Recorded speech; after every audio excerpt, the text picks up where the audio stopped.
and thank you again for tuning in to the Tell Your Story podcast, episode 6. Today's guest is Morgan Shatz, who is doing a lot of great things within her community in Ann Arbor, Ypsilanti community area, and has been trying to do her best to want to connect with young people and bring more awareness to sexual assault. So, Morgan, please let the viewers and listeners know about you and get a little bit, and let them know a little bit about you and what you do.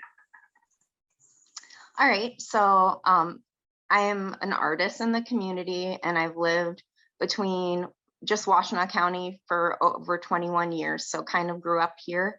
I am currently working on a project which is related to the Me Too movement, which a lot of us, have an understanding of that, with survivors finally coming forward and just acknowledging, hey, these things happen to me, let's have a discussion about it. Mm-hmm. It's a really great place to start, but I'm very interested in actually working with organizations to change the Michigan legislature and ensure protections for K through 12 students and also university students as well. This is not something that is restricted to one gender or one, I think it's a human construct, but race or anything like that. We've all been kids. We've all experienced something negative, at least during our school years. I'm hoping that everyone doesn't have a story about sexual violence, but I think, it's more common than we'd care to admit. It's really difficult to talk about, but I'm going to start with sharing some parts of my own personal story so that it's not just this vague thing that we're talking about. There's actually a personal connection there. Mm-hmm. Yeah, definitely. Do you have any questions for me? So before going into your story, because I know again that's a very personal topic, and again has a lot of scars to it.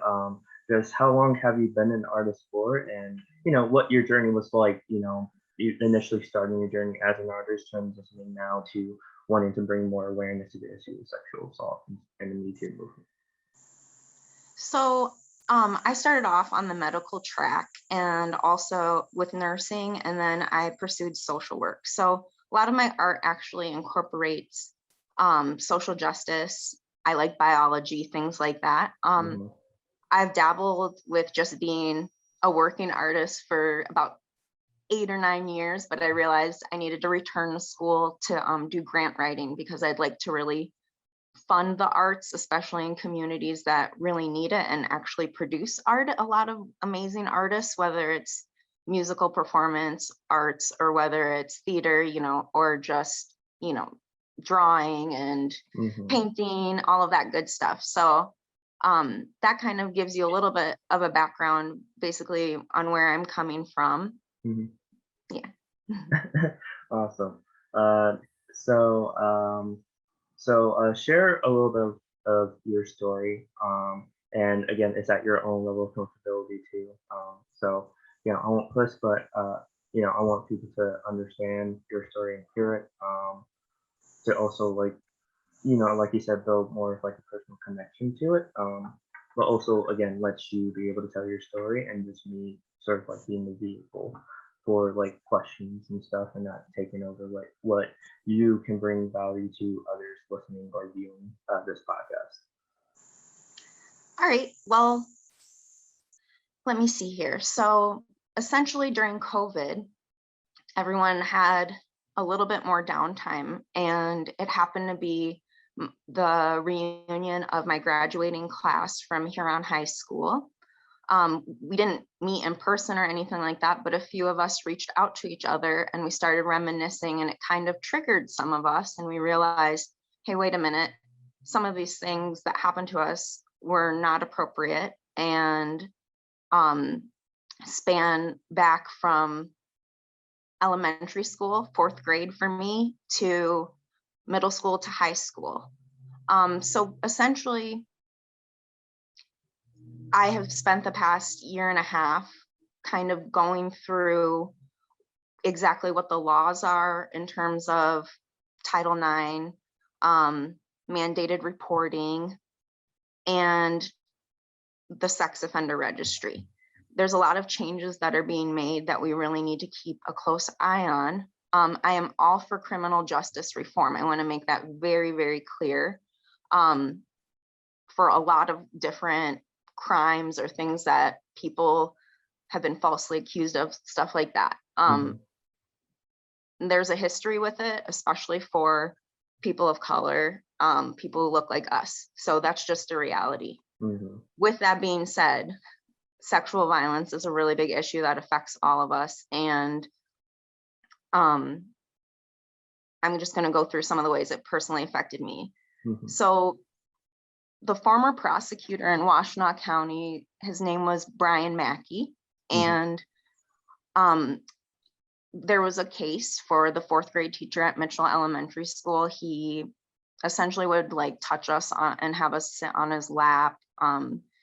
He was caught emailing students inappropriately who transferred to Scarlett Middle School, who would come back.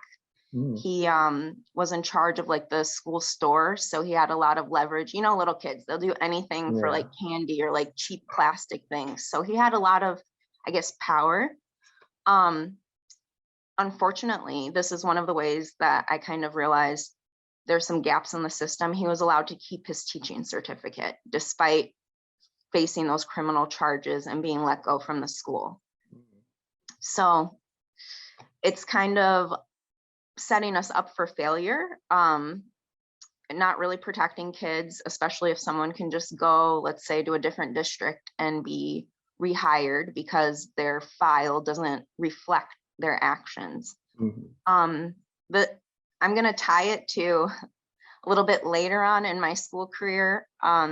Chris Mark was an orchestra teacher at Huron High School in 2010.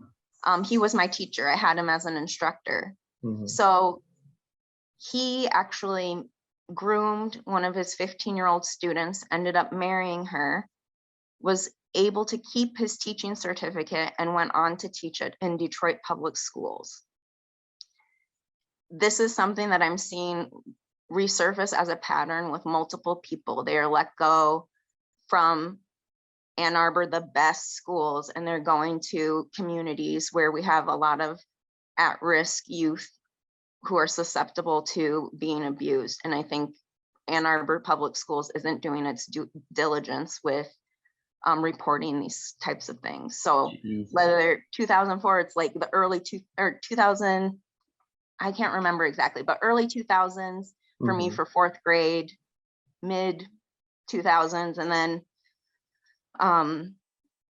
let me see. There's one more thing I want to share because I'm also really tied to the sex offender registry based off of this. So when I was 11 or 12 years old, I participated in summer camps. And there was a U of M, basically administrator named Joshua Blake Ho. He was in charge of the debate team and a few other things on campus. He was caught by Perverted Justice. I don't know if you know To Catch a Predator. It was like a Chris Hansen show where he'd get people basically busted online for inappropriate soliciting minors. So there's chat records to back this up because I don't have, you know, I was 11 or 12. There's chat records with this man's name, and I recognized him immediately with attending some of the protests I've been going to for Black Lives Matter. There's some crossover with some of the reform that's going on.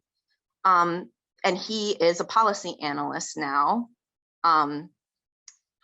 for Safe and Just Michigan, and he has led podcasts and has helped basically write legislation for the Michigan Sex Offender Registry, coordinated with like the ACLU and some other big hitting names. So he he would try to talk to me about like leaving my house, how he would give me money, how like I was unhappy at home. My parents were working class, working all the time. It's not necessarily something where you blame the parents. It's just like, this is what was going on. So, and he would send like pornography and talk about how he wanted to like statutory rape people and things like that. So Jesus. not exactly the best guy to be doing reform work or policy work directly affecting survivors. Yeah, no, that's Jesus. Jesus. It's a lot. I know I got some baggage. Jesus. I mean, it's it just sounds like it's very systematic from what it sounds like, and like I only took one semester of criminology class, but even just one semester of me taking that, I understood at least a little bit just how bad our laws are. I just didn't imagine it being like that bad, especially in terms of just like the the movement, just even the moving of like a member of a faculty member to like a different district and stuff like that, and them being able to still have their teaching certificate and stuff, and no, like basically an open secret at this point of just like Jesus, Jesus. Oh God. Okay, continue. Oh Yeah. man. So I'm I'm gonna kind of focus on a few things, like I said. So how about, since we're both students at EMU and we both have a tie to this, I'm gonna start off with Eastern's Title IX compliance and some of the issues that I found happening in May and April of 2021. So this is this year. This isn't way back in time or anything.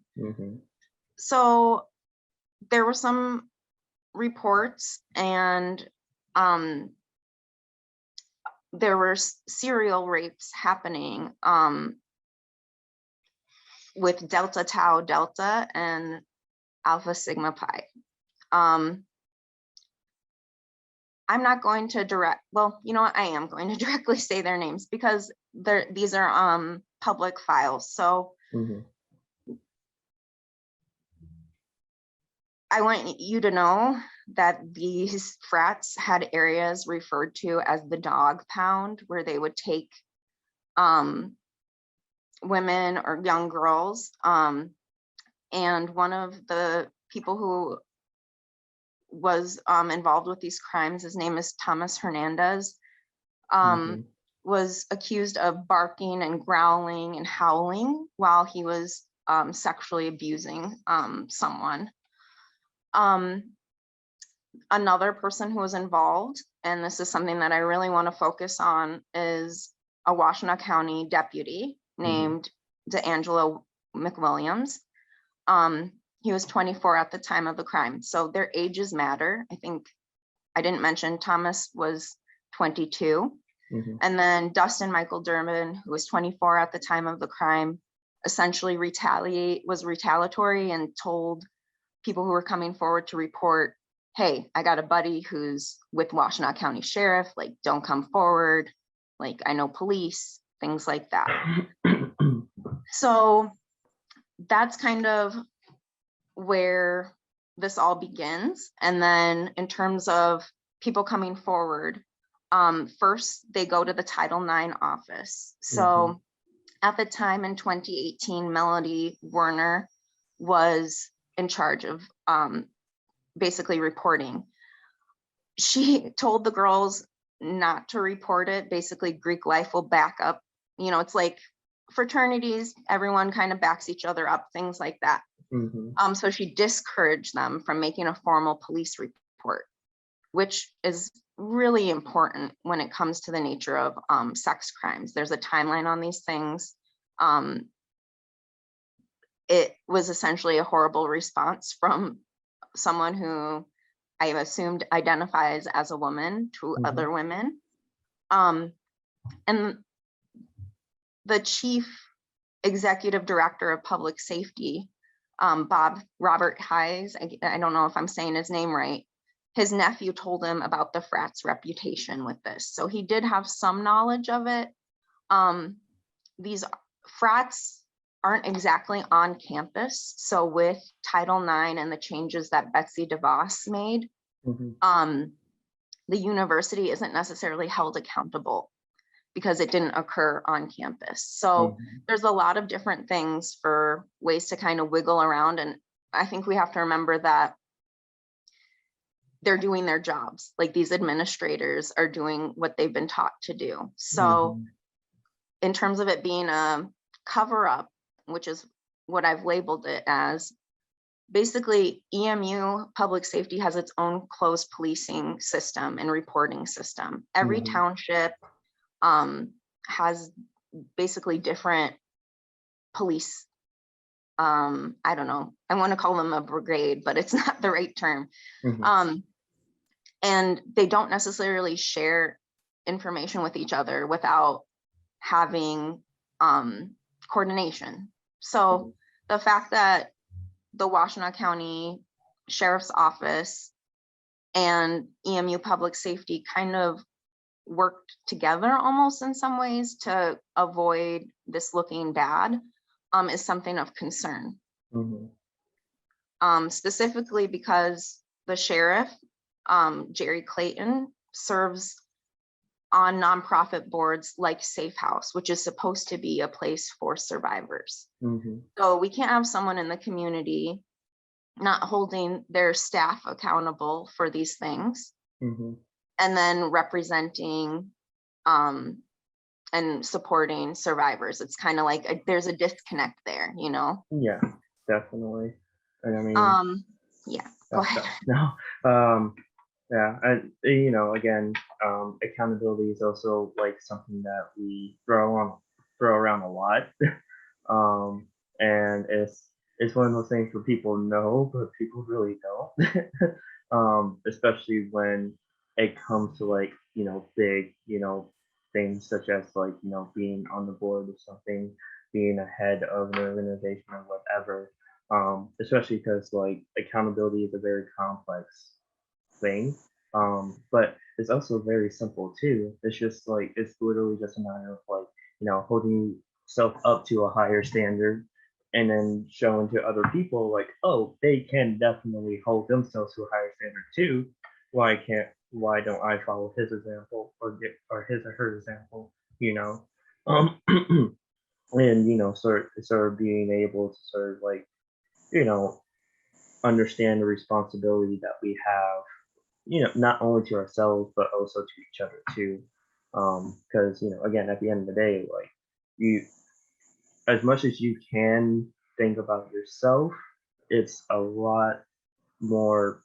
It's a it's a lot more. I guess, in my personal opinion, a lot more better, in my opinion, of just looking out for other people, especially if it's going to be the better for everyone else too, not just yourself. You know, because, like, if I'm able to lift everyone else, I want to be able to lift. If I'm able to lift myself up, I'm able to lift everyone else up. If I'm able to provide, like, a space for that, then I want to show people how they can create their own space for, like, something similar to this as well too. You know, where there's just by just putting this out there or having a class or whatever. And these are just things in my head, but these are eventually things that I want to do. But it's about being more about proving with your actions instead of words too. And that in even that there's a disconnect too, especially with how, like, these organizations have interacted with the public. You know, like, even one of them blocking someone on their Instagram page for literally just saying, like, you know, what it is that they had, like, that they did not like what happened in the past and stuff that's still affecting them now, just because, you know, they don't want that publicity stuff. And it's like, you have to accept that bad publicity in order for you to be better. Like, you can't just block, because at the end of the day, like, we are in a digital age right now. Literally everything is up on perpetuity, and, like, that shit lasts a long time. And people have really good memories, especially if it's affected them for so long and so much, and especially if they heard it for so long too. Like, even hearing about, like, the cases, like, I even heard about, like, the rumors of, like, Thomas Hernandez, like making like a Facebook page dedicated to like a lot of like taking videos of like the girls and comments and stuff like that too. And mind you, these were just rumors. I was just like, am I like, what am I hearing and stuff like that too? And like, I used to also know him, and then just so many years later, just hearing all this, and it's like, Jesus Christ, like Jesus, you know. And it's like making me like want to be like, all right, like, what am I doing to help make things better for like everyone else too, and being able to provide a space. But also, how can I, as like a guy, because I wasn't sexually affected by sexual assault or anything, but even then, it's like, how can I be an ally and like do and like help in a way where it actually does make a difference, and then being able to like want to create space like this, you know, because again, at the end of the day, it's hard having these conversations and hearing them, but it's very really important because like we kind of have to be comfortable with the uncomfortable, and it's just like a part of life. So Yeah, well, like I said before, like I really appreciate you just having a space for us to share our stories and kind of connect and see what people are doing on campus, or like promoting their literature to help educate other people. I'm all about it. I'm kind of in the same boat where it's like, oh, this was put in my lap and now I've hit the ground running, and I'm trying to do like crash course in like hmm legalese and like understanding how the courts work, finding hmm out who my prosecutor is, Ellie Savitt, which is really exciting for our area because he's going to make a lot of changes. So hmm um, it just takes a lot of work, legwork, to kind of understand how these systems work hmm first. So that's where I'm at with this. And then I would like to work with other students to either, like we had mentioned, promoting fundraising hmm efforts to support people who are directly impacted. So that's like people in crisis who had that hmm happen to them, like immediately need help. But I'm also like really interested in actually introducing some laws and protections, because unfortunately, a lot of the, well, not unfortunately, fortunately, there's a lot of places and resources for people to go hmm to, but unfortunately, because they're so focused on the immediate crisis, hmm there aren't teams working on laws or anything like that. yeah. So I guess everyone has like, there's no blueprint for how to do this. We're each going to have our own way of how we contribute. And we just, like you said, need to uplift each other. And it's like, hey, you got this idea. I might be able to contribute a little bit, or I might be able to just show up hmm and support you, like if there's a protest or something. But yeah. there needs to be a system where we can find each other and kind of have action-based movement, I guess. hmm So I'm interested in finding those spaces. A lot of the things that I've focused on really have to do with the law, hmm because the law has so many loopholes right now, and outdated language, that it just kind of, it's time for reform. A lot of the studies based on sex crimes, well, one, we know they're always underreported. hmm A lot of victims have trouble with coming forward, hmm but they're from the early 2000s and the 90s. So they're almost as old as I am, and things have mm changed. Digital age, like you said, there's a Mhm, lot. So we need more, we need a push for actual reform. And mhm, something that is really interesting to me is restorative justice. mhm, So that's a term that's been thrown around a lot. And it's basically a proponent of a lot of people in the Ann Arbor area who are promoting these things so that they're modeled on a small scale within our community and then adopted across the nation. So restorative justice is supposed to be victim centered. approach where basically there's some reconciliation between the offender and the victim. Now, in a situation with sexual violence, most people don't want to have as much contact with their abusers. So my personal thing right now is, I mentioned Joshua Blakehoe, the guy from Perverted Justice and the one who is working on the evidence-based case to end the Michigan Sex Offender Registry.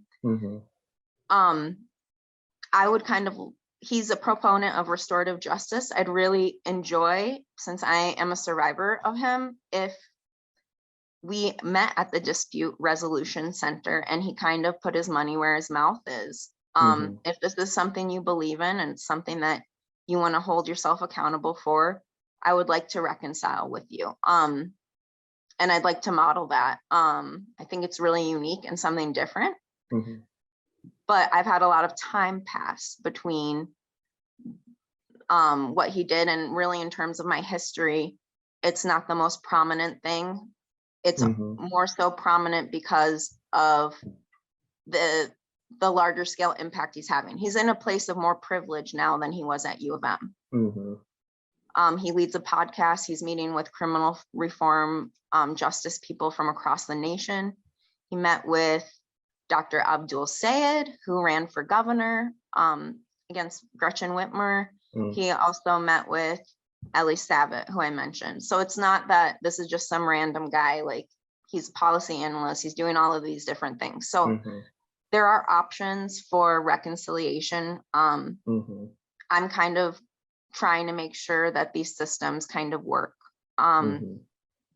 They're doing a lot of expungement fairs for people who can automatically get things taken off their records, like lesser marijuana charges, things like that. And I'm all for that. The expungement that I'm concerned about involves basically convicted sex crimes of the 4th degree, which involves independent contractors in the schools. So that can be the janitor, substitute teachers, a lot of different people.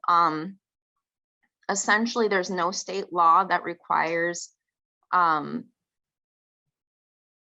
fingerprinting cross check between the federal and the state. So as I'm talking about this, I know that's all over the place, but I want you all to see how many holes there are. So if we can't do fingerprinting and have federal and state ones match up, that's a hole in the system. If I am, let's say, a principal at a school and I've worked with a teacher for 20 years and I let them retire quietly because we know their history and we want to avoid scandal, or I look at their personnel file and decide not to include that on there with personnel file expungement, it creates another hole. In terms of mandated reporting for K through 12 students, they usually have one person in the building. So one for elementary school, one for middle school, one for high school that is trained. Every teacher needs to be trained so that they're doing that properly. So as I go through these things, it's just like hole after hole after hole. These systems are in place, but they're not functioning properly. And we need to make sure that they are. Another big thing with background checks that just happened in 2019 and is going to be in place in January of 2022 is the removal of birthdays and other information for basically background checks. So the birthday matters because that basically solidifies recognizing someone within the system. I need to spell your name properly. I need to have your birth date. So if we're removing things based off of, and basically it's being presented under the guise of avoiding identity theft, which is kind of weird as systems go more online. And it's kind of like it doesn't have anything to do really with identity theft. I really believe that it's just eliminating protections for people. Yeah, definitely. I mean, identity theft is, when I think of it, is more leaning towards like personal information, so that's like your bank account, credit card, social security number, anything really. I mean, just the past year of like people's like that like data leaks from major companies such as T-Mobile and stuff like that too, where their personal information is out. Like it's more related to that than like birthdays. So I'm very surprised that they taken off birthdays under the guise of identity theft. I mean, I don't know how I say it. I don't know too, but I also think too there's like a disconnect too of like people's understanding of technology, especially like the older generation too.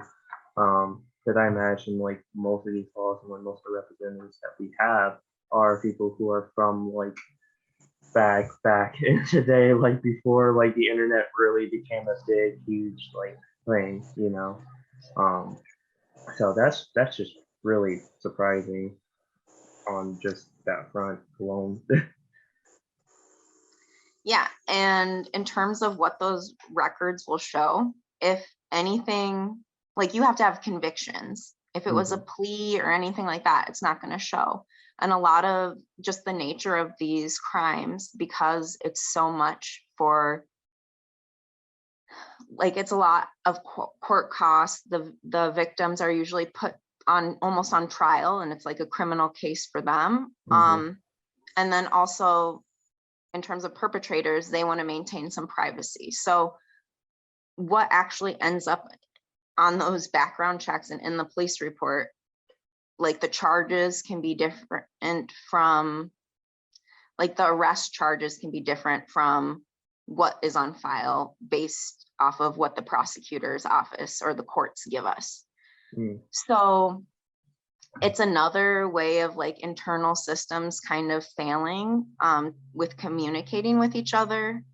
Another solution that was presented to the schools was to use something called iChat. You and I can go on and do this. We have to have the person's name and their birth date. Mhm. And it costs $10 and you can get criminal history on someone. And I did this. So I did it. It was very easy. I found one of the previous teachers who was accused. And then I'm fairly certain he was a repetitive abuser, had like a DUI. And for some reason, a DUI will stay on your track record forever. But Mhm. with the changes around last November, that's all up for that. The criminal, basically sex crimes of the fourth degree and the expungement of them and all of that is muddied right now. So Mhm. iChat won't reflect that. The fingerprinting might not reflect that. And it's Mm. putting kids at risk.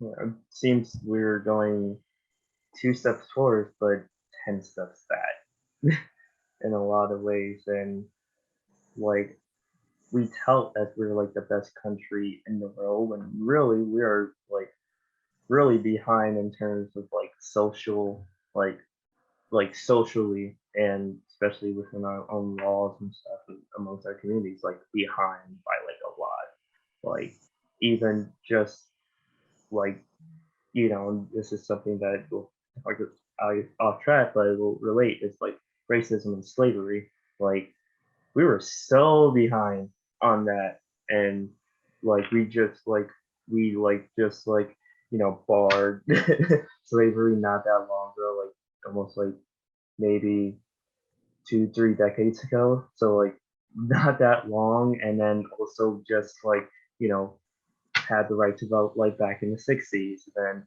that we are also still like dealing with racism up until this day like we we are not as perfect as we have to be. And like, I love my country because I like grew up and was born here, but I also love it enough to where I really do not like some of the things that have been going on in this country and really want to see changes in it helpful too, especially because I'm like a young dude too. Like I'm a young black dude in America. That's scary. Yeah, you got to survive. Yeah. Yeah, so like not only that too, like just on the standpoint, if you take out race, it's just me being young and wanting and just seeing how people older than me are messing a lot of things up and really backtracking a lot on a lot of stuff, you know. And it's like, oh shit, like my my like generation is gonna have to take up the slack now. Like, all right, cool. Like it's it's fun. It's fun just like living in this like world that we live in here, you know. And like, you know, COVID has definitely like revealed a lot, but it also has brought up a lot of new and occurring issues now where it's like, oh man, it's like overload. You know, and it's like Yeah. so much you can do, but you know, like you said, it's a lot about doing the legwork, being boots on the ground, doing as much research as you can in whatever you're doing, and just, you know, making sure that you're doing it. But you know, also, you know, as I mentioned, like bringing lifting each other up too, you know, because like we can only do so much by like ourselves, and like this is something that I'm still trying to learn too, because you know, I definitely do like to do a lot of things by myself, but I realize the importance of having people behind myself. Like right now doing this podcast, I'm just doing this by myself, you know, and I have people interested in wanting to like help me out too, but I was like so afraid of like, oh man, if they're on, like I want to be able to pay them for like their time and effort too, because like, you know, not only are they bringing me value, I want to bring value to them too, like through that means too, you know, because like people deserve to get paid for like what they're doing and stuff, you know, especially if they're like helping me out too, because like I just feel weird if someone's like, oh man, I'm willing to work with you, and like, cool, let me pay you. um, but but getting back on track on this, like it's it's scary, and it's really, really like just eye opening too, especially because this is like my first time also ever hearing about this, and just again just seeing just the amount of information that's out there that we don't even see or like the news and stuff, like that's just like, oh man, what, like how can we like trying to learn that too? So yeah, I want you to finish your thought on what else to say, but also like, what do you think will be like the best way for us to be able to shift through like a lot of this information, be able to want to be there and be boots on the ground, help out with like the legwork, but also like ways that we can lift each other up too. Yeah, I'm actually really I'm I'm going to go a little bit all over the place with this, so you might have to redirect me. But I'm Mhm, actually really glad that you brought up the issue of race, because I think it's really important when discussing intersectionalities and the history of the U.S. with the abolition of slavery and essentially creating called the myth of like Black men being rapists. mhm, Um, so we have to have this knowledge of history and these institutions of racism that we've had to deal with, and how mhm, they have evolved and changed, but are still saying the same things. It might just be different language. They might flower it up a bit. mhm, So I think that whole feeling of like history going back and forth and we're repeating the things over and over again, mhm, and also leaving the younger generation to deal with climate change and all of these things. Um, I really do believe that things like environmental racism, such as Flint and the water mhm, crisis, and all of these things are interconnected. Um, but I have to focus on my piece. mhm, And I'm trying to figure out like what exactly can I give most of my energy to, mhm, and transform it from me kind of being scatterbrained and all over the place, mhm, trying to learn this information, to actually being able to speak on this clearly. mhm, um had to go to therapy. It's been a really difficult year for me, and mhm, making sure that I'm good before I represent other people out in public. So I've had kind of an attitude of wanting to protect other survivors because it's ugly. Me going Yeah. around and contacting these people, I've tried doing everything through official avenues of communication. I'm not having people respond to me in kind ways. And I kind of had to take the road that they were taking. So, and I'm also, as being an artist and performance artist, I'm doing crazy stuff at protests and stuff like that too.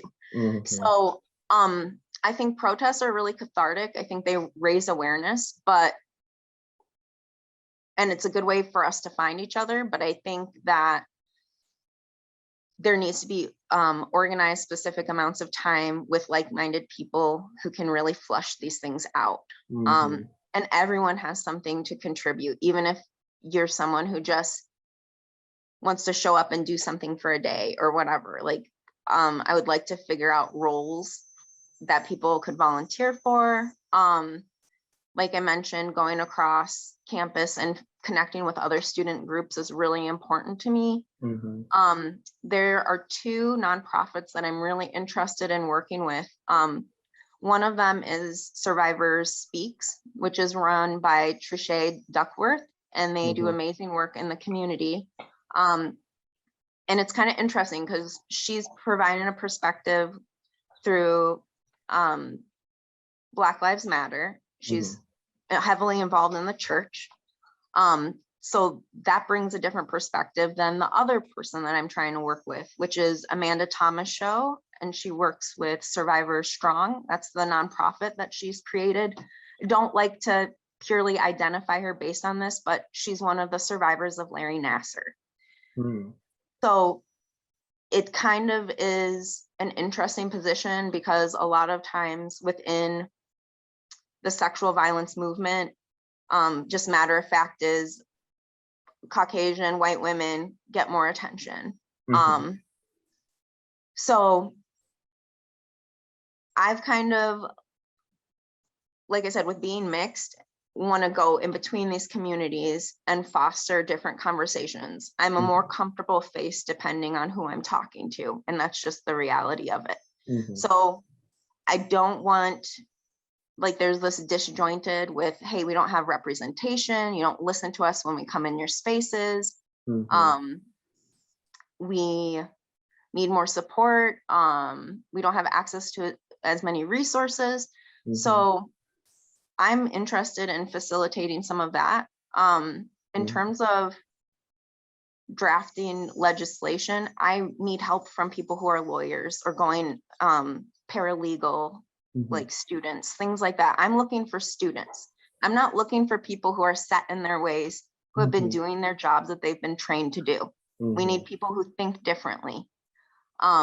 So I think it's almost like a to be continued conversation because this is growing and evolving. And I'm just realizing, like, oh, we're not just going to get this one guy out of the school that we talked about as, like, you know, friends. It's like, oh my gosh, this problem is really overwhelming. But yeah, I can't do it myself.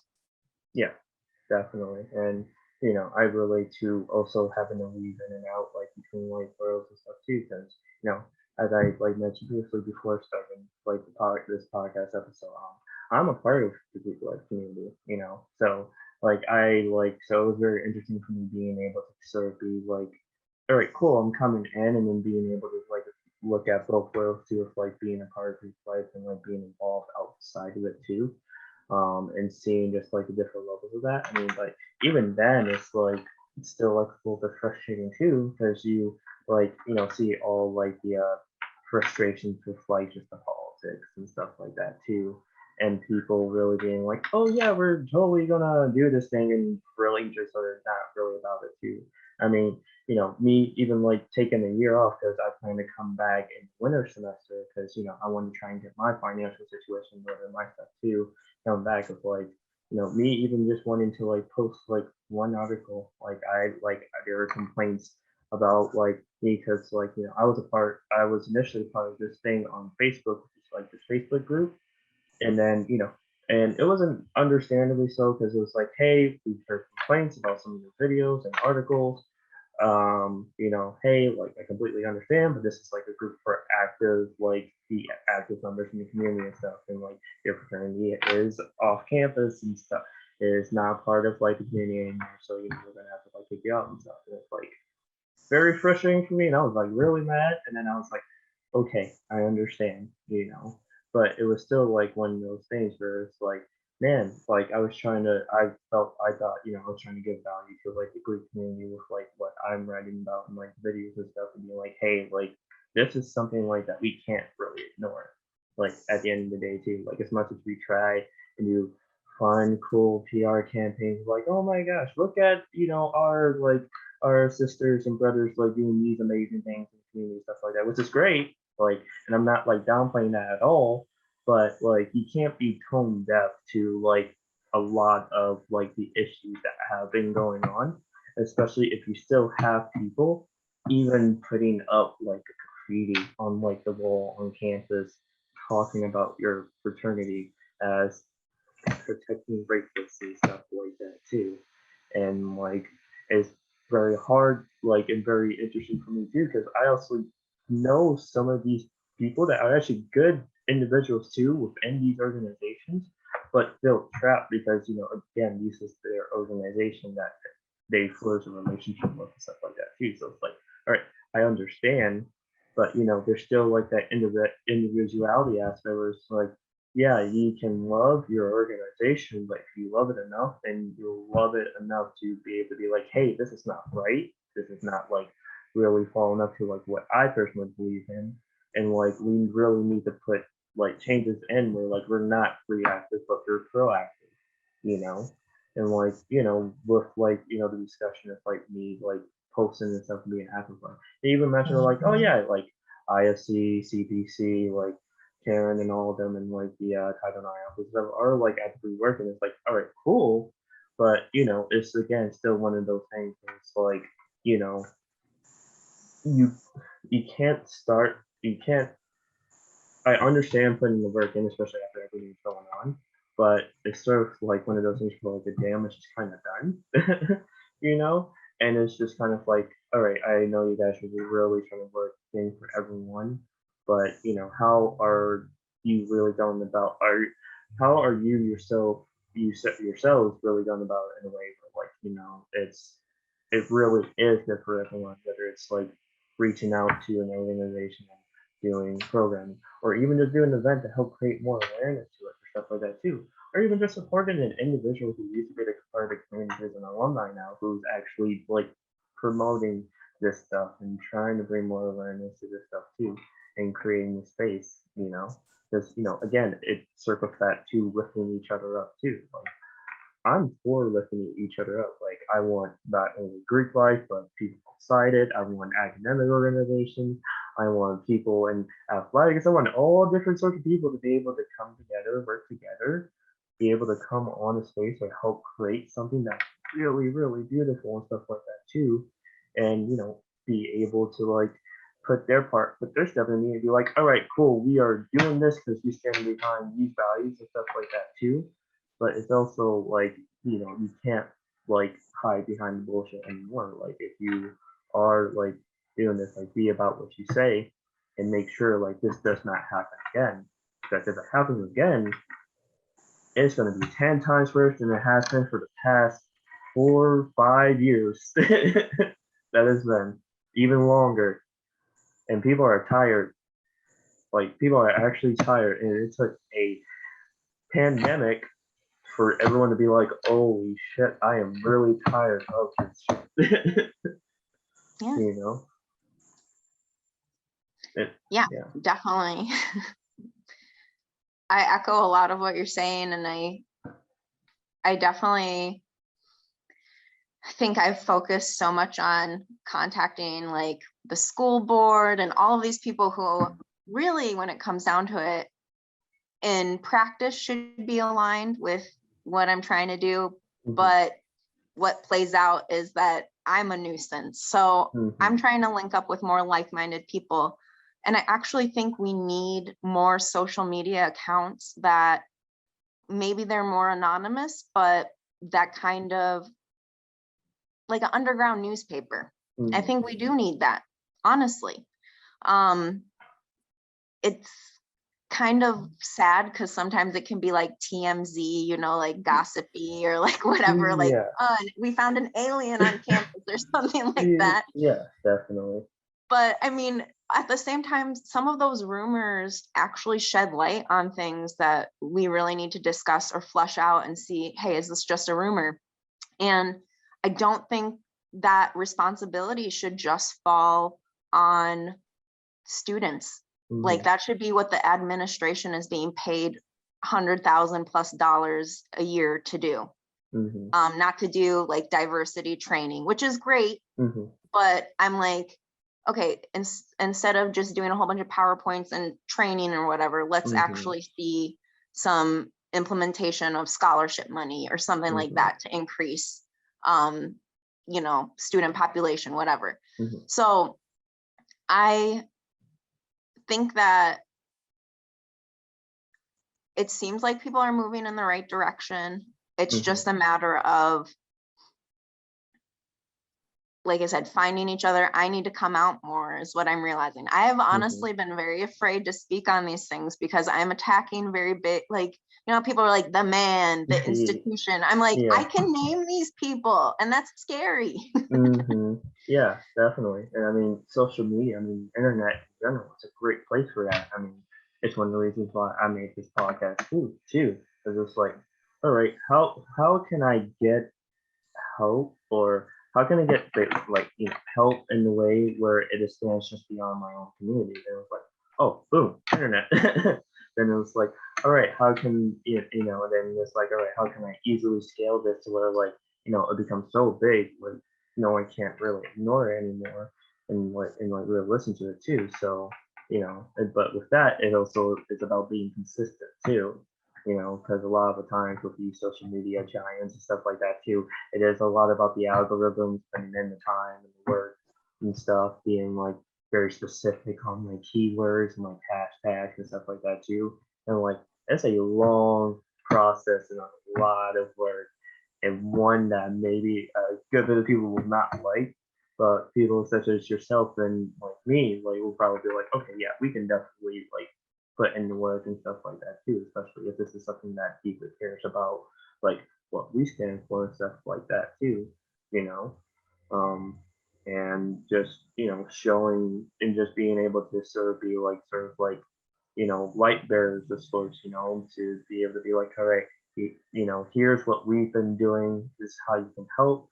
Like, even if you want to like copy a little bit about what you're doing and what we've done into your own little thing, that's totally awesome too. Like, like at the end of the day, and this is just my personal goal.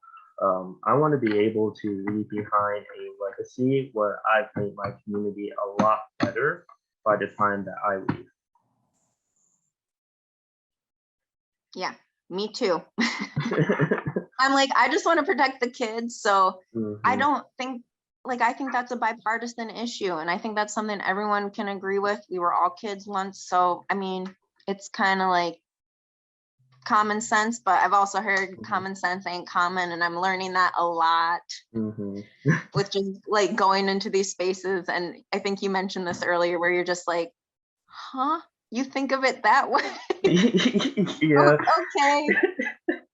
Or yeah. like someone who's older. And I mean, I'm not here to like knock our elders. Like I was taught to respect them, but at the Hmm. same time, the proof is in the pudding. We can't just say respect our elders, they've been doing things the right way, we're going to follow suit, when it's like, no, we need to think of these things in different ways. Hmm.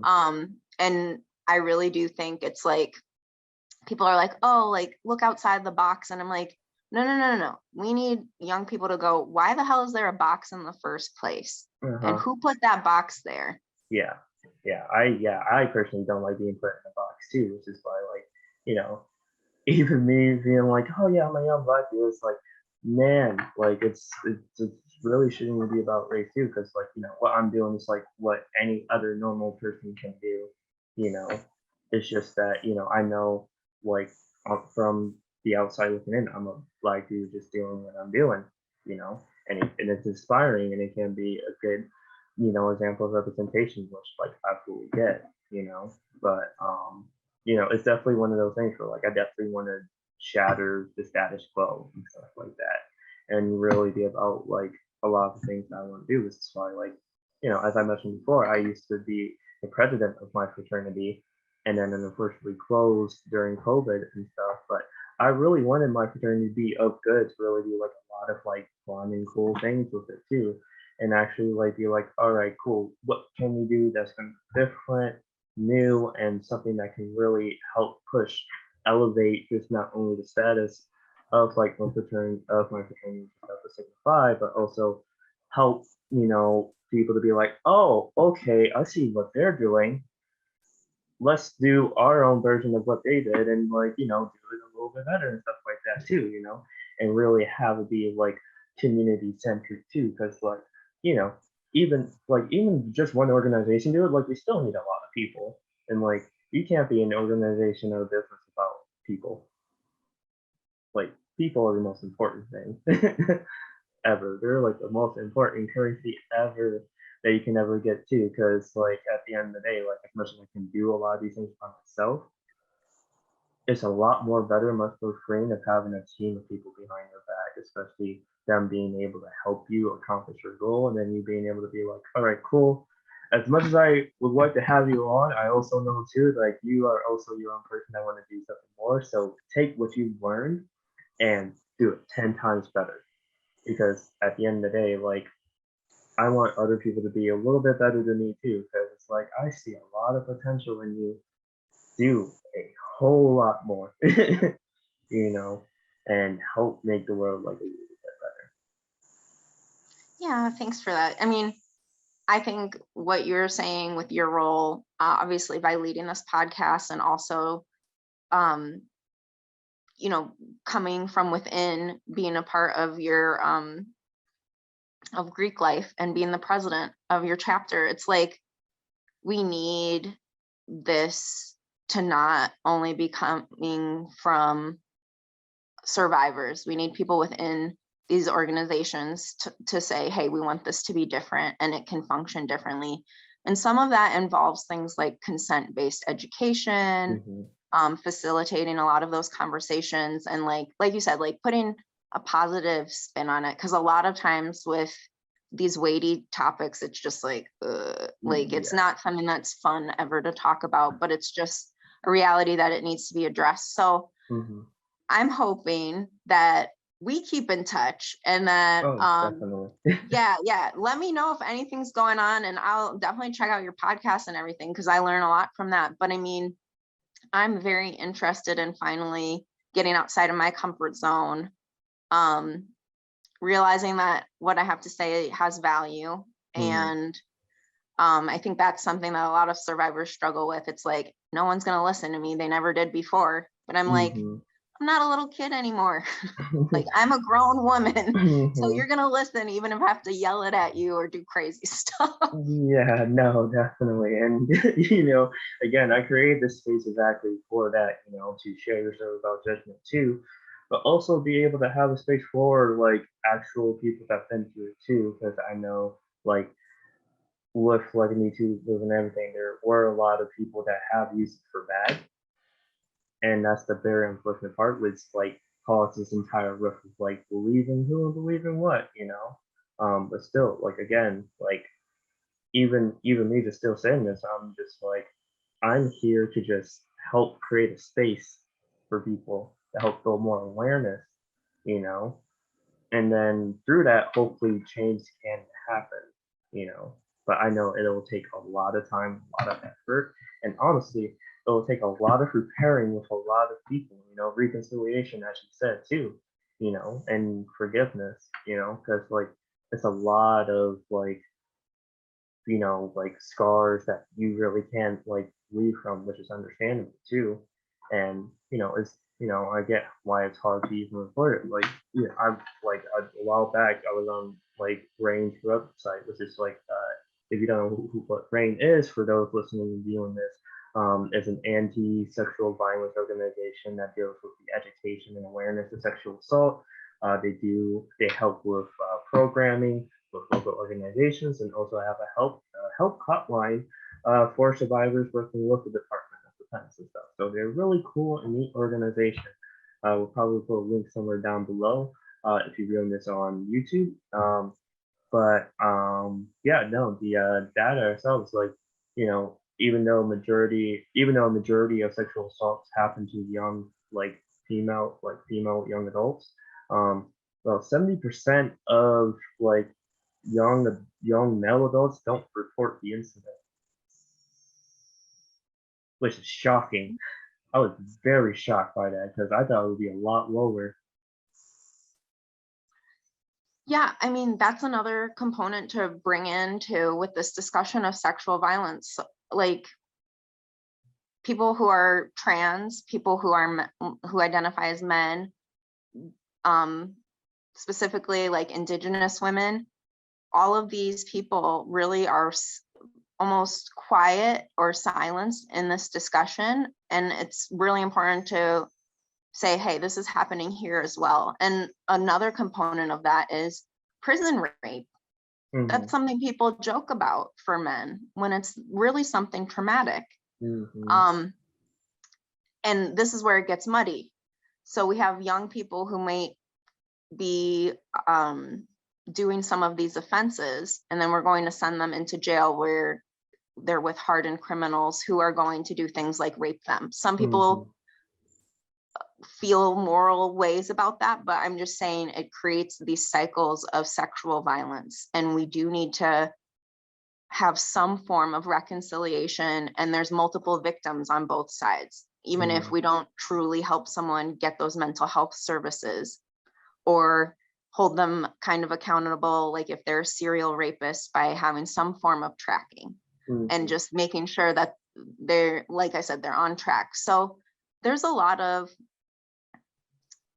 places where we can get stuck just discussing things. mhm, And it, like I said, it gets really muddy, and I'll have people be like, well, what about the guy who's peeing by the side of the road, and is on the mhm, sex offender registry? And I'm just like, that's not the conversation that I'm having. It's very specific what I'm focusing on with mhm, students and with sexual violence. That has to be my piece of the pie, I guess. So I'll be here, I'll be around.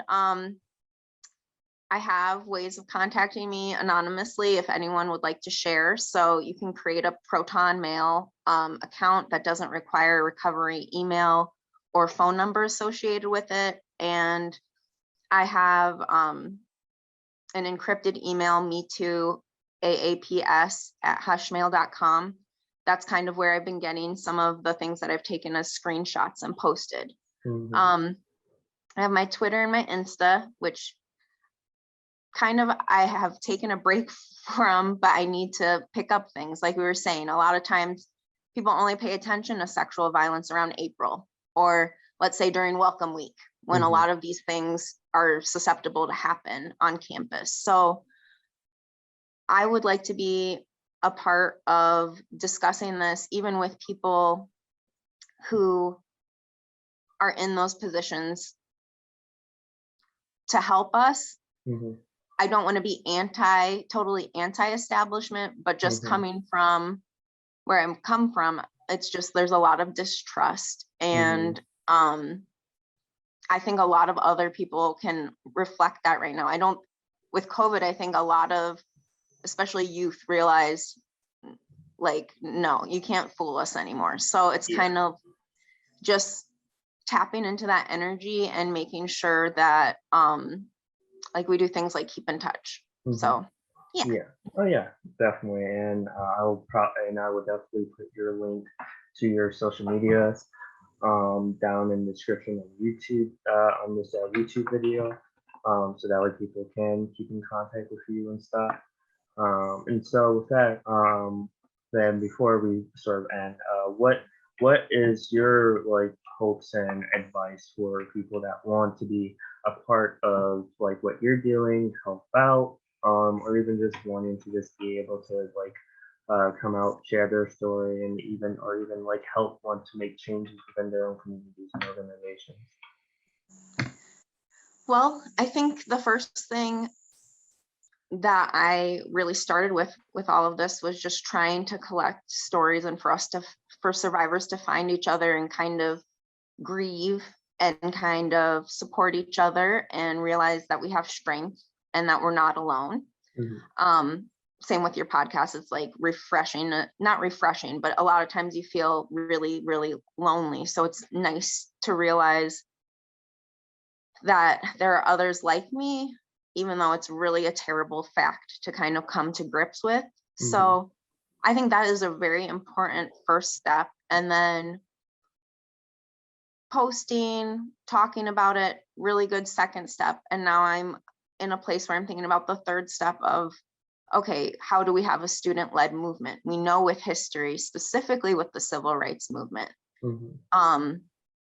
and the Rainbow Coalition that formed out of that with a whole bunch of different movements coming together, that we really need something that is like that again. If we're going to repeat history again, it needs to be the 60s and the 70s. And that's kind of what I think this generation, I guess, millennials to Gen Z-ish generation has kind of realized. And a lot of people give millennials a lot of flack, but I'm just like, we've needed the voting population and we've needed kind of youth to surpass and to skew the numbers for all of these Republicans or conservatives who are voting. So I think social change definitely is happening. We're hearing language change. We're seeing people be fluid, and we're hearing people be really open, talking about mental health issues, removing the stigma. So I think socially we're moving in the right direction, but once that situation happens and you try to do a police report or try to report to the Title IX office at school, that's where we start seeing people completely get lost in these institutions preserving their reputation. And the best comparison that I can have is that these institutions are functioning like the Catholic Church. There's knowledge that these people have either helped cover up these things or have kind of just swept it under the rug and let the person go on to their next job. So it's like, I want to strengthen some of the things that are already in place. There's a lot of outdated language. So going through each of the sections of the Michigan legislature and looking at that language and saying, how can we change this? Because, for example, Betsy DeVos changed the language of burden of proof versus without a doubt. So like when you say things like that in a court kind of situation, it's like prove something beyond without a doubt. It's like a very different approach than with Title IX's original intent of, hey, come forward. We're going to make sure that we get you justice. And I guess that's what I'm more focused on, is like how we get survivors justice. And we need people who are kind of a little bit rougher because it's not a nice conversation. And I've almost felt like I have to be a pit bull in the corner where I'm just saying outright, no, I believe survivors. We're not going to talk about whether this is gossip or not. Like we need someone who, when victims come forward, says 100%, I believe you. So that's kind of been my role right now. But there's been kind of, I had some personal things come up for the summer, so I haven't been able to focus on it as much, but I will be working with 2 of the Ann Arbor school board members over like consent-based education and changing some of the school board bylaws involving like electronic communications, involving social media. A lot of teachers will groom students by not using their official school email address. So there's some little things like that that are easy to tweak and change. And then there's some bigger things like the public tier information on the sex offender registry, the school safety zones, all of that. Those are larger issues. And I don't know if we can necessarily go backwards. It's like these things have already happened. They're going to be in place. As much as I gripe about it or I complain or tell you about it, it's like, oh, these things are already happening. So it's almost like I want to gain enough knowledge to be proactive, but that's going to take a lot of work on my part because I just Mhm. don't know the laws. And that's like my own ignorance. And I'm willing to admit that. Like, I'm just an Mhm. everyday person, you know? Yeah. Yeah. So that's kind of where I'm at. I will definitely look at what petitions and sort of things like that will look like, Mhm. and ways that I could roll out some of that. I think I would like to participate in some events and then, like I said, just show up to some of these clubs and see what is already going on. I am willing to eventually go and meet with, the regents and all of these Mhm. other people. Like, I'm willing to do that legwork, and I feel Mhm. like I can hold my own within those spaces.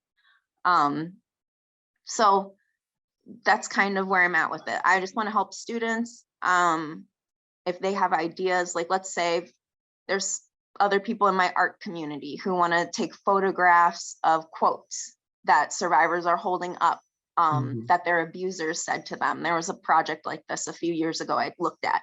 That's something that a photography major could help with and like get experience, and also like help create something where a survivor can kind of take back power over those words and have some form of release. And Mhm. it's really something that we could have some poster boards and a couple of cameras or your cell phone out over. So Mhm. there's some things like that where it's like, okay, that's something we could do. It might not be entirely feel good, but kind of. Mhm. Um, so I have ideas like that. It's just like you said, I'm one person. I can't do every single thing, and I want to do the fun stuff, but I need to Mhm. like look at some of the gross stuff, like how are these people getting on the dark web? How are they Yeah. contacting each other? Like, Mhm. basically things that the special victims unit should be doing, but a lot of those people are, like we mentioned, dinosaurs, and they're Mhm. using equipment from the 2000s, and we've surpassed that. Mhm. We just have. Yeah. So that kind of is just my whole little thing about what I'm going to try to do, and you've really inspired me. It's like I need to do this. Yeah. Awesome. Awesome. I'm glad to be of inspiration, and that definitely means a lot because, you know, again, at the end of the day, I just want to be of help to everyone, and again, make my community better at the end of the day too. Because I care much more about the generation after me than anything else, especially because if I like definitely went through sort of like emotions, just seeing just everything happen, I'm just like, all right, cool, this bullshit needs to stop, you know. But yeah, no, thank you for your time, being on the podcast, sharing your story, what you've been doing and stuff. It has been enlightening, has been informative, and definitely made me think of a few things that I like personally need to do a little bit more of myself too. So you've also inspired me too in a lot of ways, and you think as well. Is especially like where I want to try and delve into and help like make things a little bit better too. So with that said, thank you guys for tuning in to the podcast, for listening or viewing this podcast. So I will make sure to release the audio portion of this on Spotify, and then if you are watching this on YouTube, please click like and subscribe so that you can be notified of when the next episode will be up. And I'll probably and again, I will probably put a link in the description below of more of Morgan's social media and probably her encrypted email, and then also the information relating to Rain's website. So that said, thank you guys for tuning in. Morgan, say bye. Yeah. Yeah, thank you so much for the opportunity. I really appreciate it. Oh yeah, no problem. For that, guys, see you next.